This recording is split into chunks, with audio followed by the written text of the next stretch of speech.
welcome to BookTube Bestseller TV. And today I'm so excited to have Karen Fullerton with me talking about her book, Sergei's Eyes.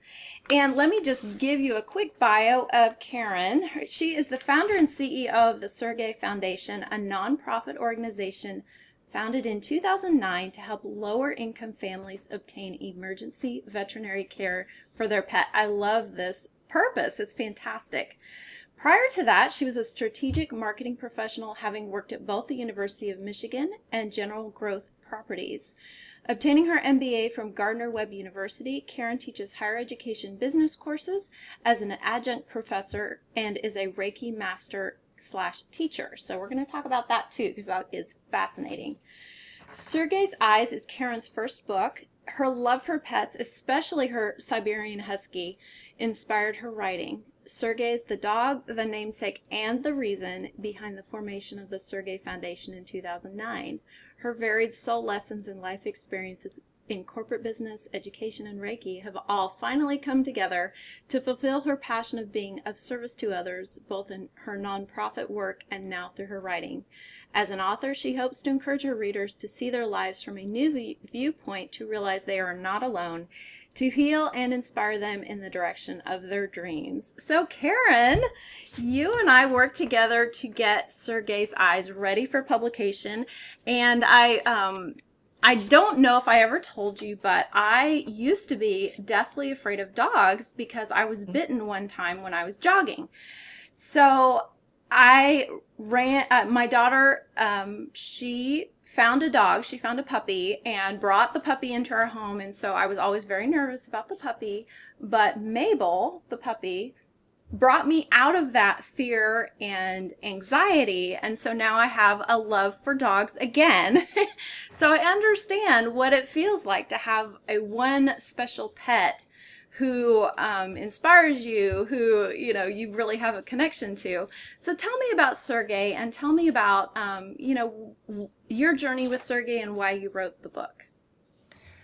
So Sergei, let's see, in 1997, I really wanted a dog. I wanted companionship. I was, single, going through some, troubles that 20-somethings have, and I just wanted, companionship.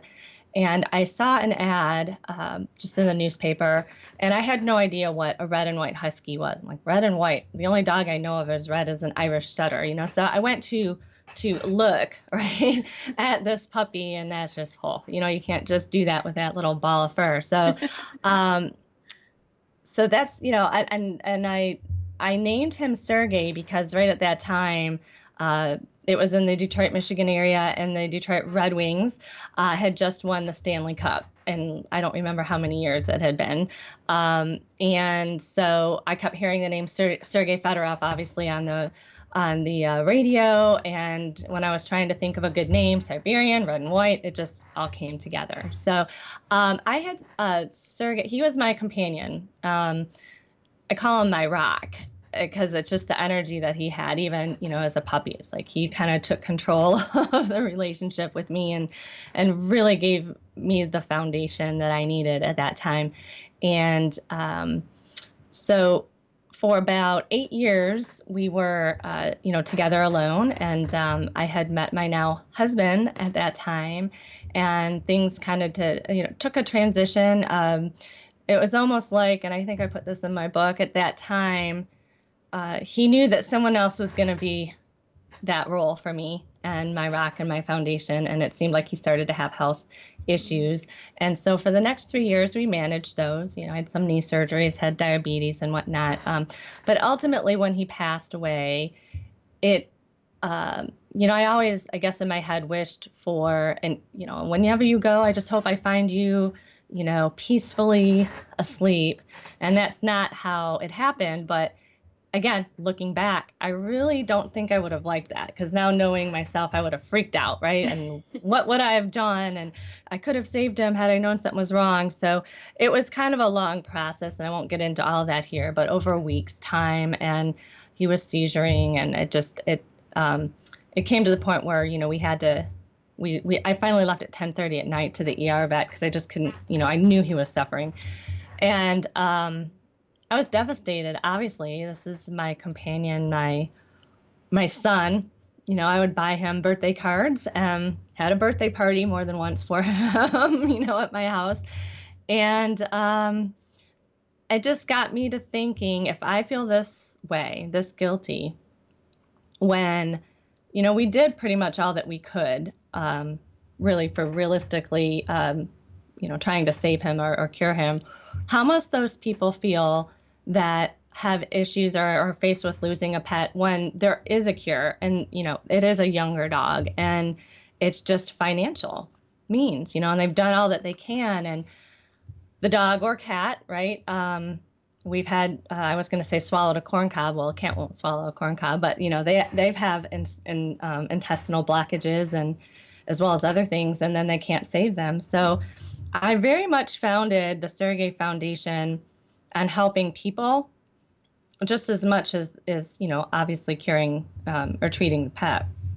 So that bond, it's all about that human-pet bond. And I think that flows well over into how the Sergei Foundation started, because we only work with companion pets and keeping the pets with the families and, in kind of critical emergency situations. So that's kind of how the Sergei Foundation started.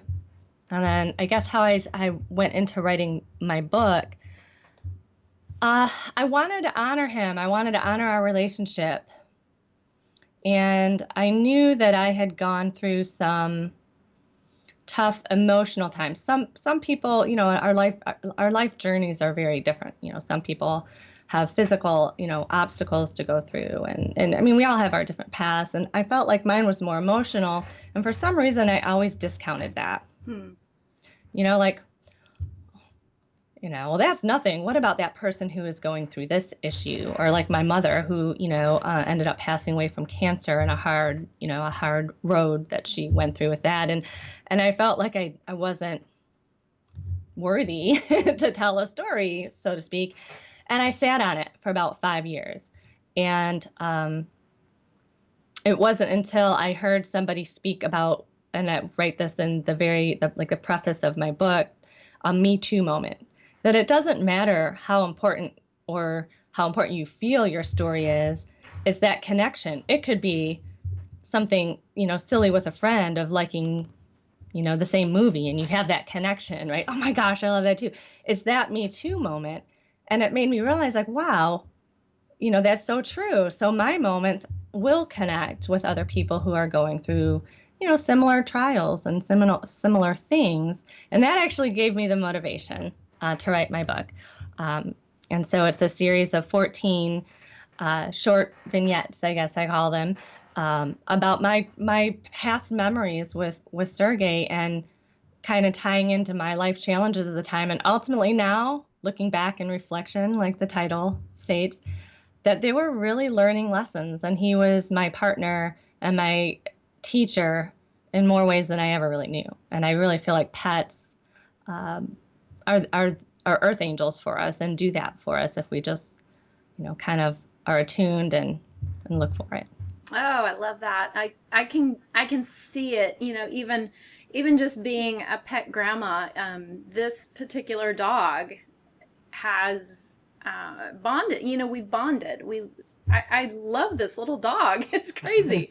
And I haven't really felt that with any other pets. And so I understand. And that is the Me Too moment for me as well, is that I understand that bond that you can have with an animal. They have personalities. They have what you at least perceive to be likes and dislikes. It's all just so evident that this can happen in an animal human relationship. So let's go Exactly. So let's go into the foundation. I love the purpose of the foundation being helping people who cannot afford veterinary care for their pets. And so tell us a little bit about how you ended up starting the foundation and what you're doing with it currently. Sure. So the very day after Sergei passed, my husband and I went to a coffee shop, and I just felt this, whenever you you feel like you have to do something and it's for the greater good, guess what? That's a sign, right? You just got to follow it. I didn't know what I was going to do, what it even involved. I had never been in nonprofit business before. It's always been, for-profit commercial type organization. So this was totally new for me, but I just took one step at a time and did it part-time. I was working full-time as well. So I figured, well, if this builds slowly and I just help one or two people, that's one or two people more that had received help. And so I just kind of looked at, although I always had, this is my marketing background, I still always had that goal, like in the back of my head. What I wanted was to be able to do this full time as my passion. So, I kind of had that out there. And it took about, we started helping people right away. I barely got my website up. So it was about 3 months into it. I just had put up the website, and I remember it was Christmas Eve, and we had gone out of town, and my phone was ringing at like 2 and 3 in the morning. Oh, no. And now I've learned I don't give my phone number out. Right. It's all done electronically. And I didn't know the number, so I didn't answer it. And then the next day, I listened to my messages, and it was somebody who needed help. And we actually hadn't raised any, this was 3 months in, we were raising money, I needed for the legal aspects of things. And so I actually had very little money for this person who had the dog was hit by a car and had 2 broken legs, or maybe one was a hip and one was a leg. But thankfully, one of the board members just had resources of her own. It happened to be a specific breed, and so she reached out, and there was another rescue in a different state that ended up helping them. We gave a small contribution, but I think that at that point it was just getting the resources to the right person or business able to help. And it's funny when I say that, because that's still what we do. If I'm not able to help somebody, I don't just stop there. I really try to point them into another resource or direction to either apply for help where there's lower cost veterinary services, at least, that we know about in North Carolina. And I really try to do more than just, if they don't qualify for funding, just say, no, we can't help you. I really do try to point them in the right direction. So that's interesting that came up. And then it just grew, and we just completed, we will, in September, will be 8 years completed, for the Sergei Foundation. And now we help about 600 people a year with their pets. Now we help about 100 pets. That's like individuals. So families of 2.4 people are that 600 people, because, one family pet, like you said, you're affected. It could be a daughter, it could be children, a husband, a spouse. And we help about 100 pets per year financially. But like I said, we give them resources to other organizations. Sometimes it's not a matter of funding. I get some strange situations sometimes. One is just transportation. An elderly person had was going to try to get the dog into the vet, maybe didn't, qualify per se for funding, but she had no way to get to the vet. And I just made some calls and used some of my resources that way of connections, and had somebody from a vet's office who normally didn't do transfers, but went and was able to pick up this dog for that woman to get help. So not that that's what we do, but like I said, it's other types of services that, I try to fulfill. Yeah, that's great. You're basically problem solving. If you can't fix the problem directly, you're problem solving. Say, hey, here's how you can get help. I think that's fantastic. And I think that I also want to just put out there that yes, we help people who are in financial need, but it's very much, and this is kind of an overused term, but it's a hand up, not a hand out, because it is expected that there is an exchange of energy, and this will come in with the Reiki maybe later on. But yes, we are assisting, but people kind of have to meet us some way, halfway or even a quarter of the way, as far as, funding for themselves, to get some initial treatment done, or contributing financially, or applying for what's called a care credit card, for means of financing, maybe where we aren't able to do the whole thing. Or one thing we look at too is past care, because if there is no veterinary past care for an animal, I hate to say that's one of our parameters that I would have to refer them to somebody else for assistance, because if we're checking financial data for ownership of a pet and we can't prove you really are the owner of the pet, we can't really serve our funders that way. And then in addition to that, that's kind of the quantitative aspect of things with money, but the qualitative is, it's sad to say, but if you haven't cared for this pet, what's to say that it's not going to happen again? So Sure. I think that the organization does a really good job of discerning, for best use of funds and help. Yeah, that's a really good point, because obviously we can take care of this one thing now, but that's just a Band-Aid if the pet isn't going to be cared for in the future. So it totally makes sense. So if somebody wanted to donate to the foundation, could they is there the website? What is the web address? The website is sergeifoundation.org. Sergei is spelled SERGEI, because strangely enough, there's another Sergei Foundation in a different state that's spelled differently that does very similar work. That is strange. We just kind of do our own thing, and it's funny. Yeah, like someone will apply to them, and I think they're just committed. No, that's probably another good point, is that we're focused in North Carolina, so we do look at applications in North Carolina first, but if we have funding, I do assist other states as well. So we have, I would say, probably about 5 other states so far. In fact, that very first case that I told you about was not within the state of North Carolina.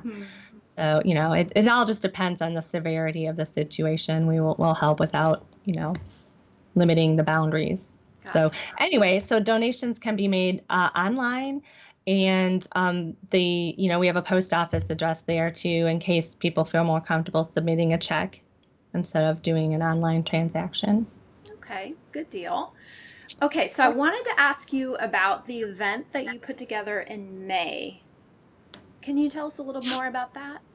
I can, and I just realized I should have mentioned, because we were talking about donations, that the Sergei Foundation is a 501c3 charity. So we do have a federal tax ID number, and it is tax deductible fully. So just to know that. So Triad Dog Games is what the event is called. And this year in May was the 4th annual event. I can't claim credit for that. And, pretty much all great ideas are recycled somehow or another, I think. But I saw it in a different state, and I actually talked to the organizer, and he helps me to kind of initially put together some, contacts and networks to do it here. And what it is, it brings all sport dog competitions to one weekend, one event. And it's not necessarily for competitors in this situation as much as it is for the public. It's a wonderful opportunity for people who have never experienced some of these events, like dock jumping. Many people have seen things on ESPN, and it seems like this far away.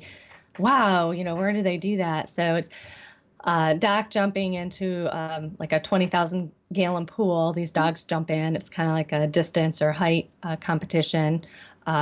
Agility, most people know about. Then there's like disc or frisbee sports and competitions, and then fly ball, which is many people don't know about that either. It's kind of it's been dubbed doggy drag racing by some of our attendees. It's like a relay race, and they come to the springboard at the end, and a ball pops out, and they have to race back, and another one crosses, and it's just really fast and really kind of fun. So all of these things we organize with different hosts, to run their events.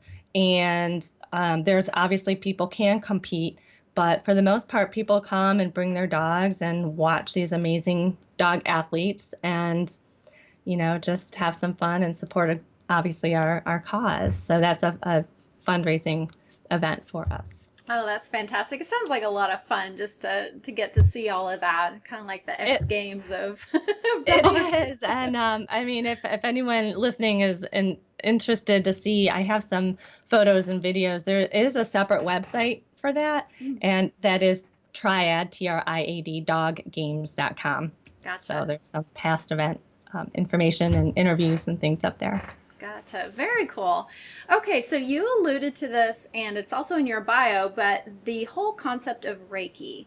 I've heard it all over the place, but I don't know a thing about it. So can you explain to us what Reiki is and how we can kind of use it in our lives? Sure. Well, Reiki is one form of healing modalities, and it uses energy from source, whatever you're comfortable stating. I mean, it's whatever your spiritual or religious background is, it really is all meant to be the same. So whether it's from God, from, spirit, from a universal source, where the energy uses you as a person as a channel for healing, and it balances, our bodies have seven chakras, and the chakras really connect your physical body to kind of like the etheric plane, if you will, or the spiritual plane. And so it really helps and affects the health of us physically. So when those chakras are out of balance, it affects us physically. And so I guess in a nutshell, as I think we talked a little bit about this earlier, I talked way too long, so I'm trying to consolidate this. But, chi or you might have heard the term chi, right? And energy and force. It all uses the same kind of concept. And to bring balance, to your life from an emotional, mental, spiritual, and physical planes. Okay, so one thing that you did talk about before we started the recording was that physical manifestations are typically the last thing you see?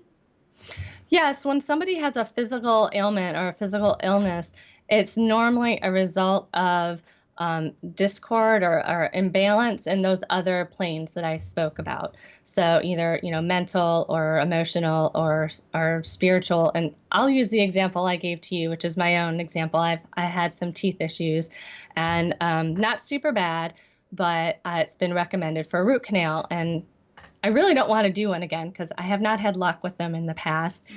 And so I started to do some healing work and really reflection on it. And all of the physical areas of our body relate to one of those chakras. So the tooth is related to what is called the throat chakra, which is our fifth chakra when you go up. And it has to do with obviously speaking, speaking what's called your truth, being true to yourself, saying no when you really want to say no, but you say yes because you just can't figure out how to say no. And, and things like that, or not speaking something that you really do because you're afraid you're going to hurt somebody's feelings. And then you can also overuse it, where you just like, bleh, right? You say things you shouldn't say, and then you regret it and take it back. So I've really been working on that, and so it has been helping, to be honest. So I mean, some things, I'm not saying you don't need medical attention. I'm not saying that at all. This is not a medical practice, but it can help, jointly or depending on the situation to alleviate pain that, and in situations that, can help from those types of healing or medical, maybe avoid it. I don't know, but definitely it's not a substitute for medical or medical terms or anything like that.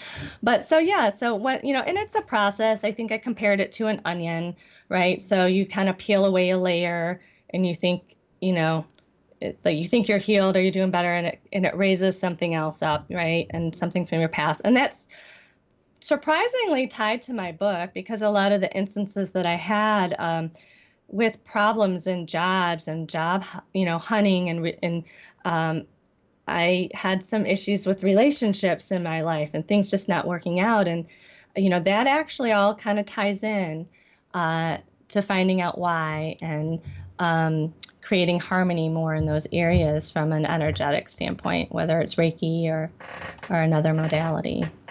So would it be appropriate to use Reiki on a kind of a maintenance basis? Sure. Okay. Yes, definitely. And, for those who, I think I mentioned, it's my belief, everybody has these properties. It's just like a three-way light bulb, I think. If you go and you learn about them and you kind of become attuned yourself and you do self-healing, it's just like that light kind of shines a little bit brighter for your own self-healing and for others. But yeah, the traditional level 1 of Reiki is for self-healing, for daily practice, just like yoga, meditation, things like that. It can be a daily practice. And I, of course, use it on pets in my line of work. Yep.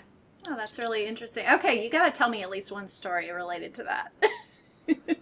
Related to Reiki and helping pets? Yeah, that sounds interesting. I just I use it especially with some of the difficult cases that come in. So it doesn't, you don't have to be physically present. I mean, if you think about it, love, right? Or you think of somebody calling and they call, right? There's some kind of connection energetically and whatnot that you can maybe use as concrete examples. So it doesn't have to be, face to face. So there's, you learn through the Reiki tradition how to do absentee healing. And so I will use that. And honestly, some animal communication more recently, I kind of put that on the back shelf and kind of pulled it out again, because what I've been finding is that some of these animals, they're not aware what is happening to them. And people, I always say, talk to your animals. Just they get it. I mean, it might not be the actual words, but we actually communicate in pictures and our energy communicates to them. So they really do understand a lot more than you think they do. And so what I would, this one specifically, it was a Great Pyrenees, and she had, it was like, I don't know why it's not really a tumor. I guess it was a tumor. It was on her ear, and it was a necrotic. It probably started out as, a simple injury, and they did antibiotics and stuff, but it just was like unresponsive. And so over time, it was the size of a grapefruit when I saw this picture. And the vet, our board veterinarian, wanted surgery right away because with necrosis in that area, you don't have much time. And so we had to convince the vet, because they hadn't seen this animal in a few days, and it got a lot worse very quickly. So anyway, that aside, I had to talk to her. Her name was Sophie. She was a white Great Pyrenees. Just kind of saying, hey, your family's not leaving you. They're dropping you off here, to be healed. And I got the sense like, because she was, I think, 10 or 11. So for a Great Pyrenees, that's, kind of toward the end of their lifespan, that, well, this is it. And I got the sense like she wouldn't wake up from anesthesia. And so I just gave her Reiki energy, mainly not for the healing itself, but a little bit, but really for the emotional level that I was talking about, and the mental, and to help her calm, and to let, talk to her more. This is more of an animal communication story than a Reiki story. And it's amazing the sense that I got immediately, like in my own chakra system. You can kind of get a sense of release or tension. And so I guess the story is that, she did pull through the surgery. The vet wasn't even sure because of the age and everything. And, it was just a wonderful, and I rarely get video because we don't work directly with the pets. It's all done by phone, by email. We call vets. The families bring the pets right to the veterinarian. So I don't. I'll get pictures sent, but I rarely get video. And this family sent me this video because I kind of saw granted, the picture is only before, but it's like, again, the eyes and the soul lessons, right? You can kind of tell when someone's eyes are sparkling, and it was just like giving up. It was just like and then this video was just, it was like going and kissing the little girl, like, I'm back. And it just was so, it was just so wonderful. And, so again, obviously these dogs and cats need that medical attention, that medical service. But, I also use Reiki to help them, to surround that surgical procedure with additional, healing, whatever that may be. And it could be, like I said, not just the physical, but emotional and mental as well. Oh, that's amazing. We've kind of brought it full circle here, where we've talked about, we've talked about the book, and we've talked about the foundation and Reiki, and now, wrapping it back into all of it, basically all of it together. So I think we're going to end on a high note there. But before we do, I wanted to mention that you do have a gift for our viewers today, and it is a portion of your book. And they can go to your website and download that, and we'll have the link below in the show notes. But just to let our viewers know that is available, and you will love it. It is a fantastic book. Karen, thank you for being with us today. It's been a real pleasure to get to talk with you again and hear more about your story. And I just appreciate your time today. Oh, thank you for giving me the opportunity to share. I really appreciate it. Thank you. All right. Thank you.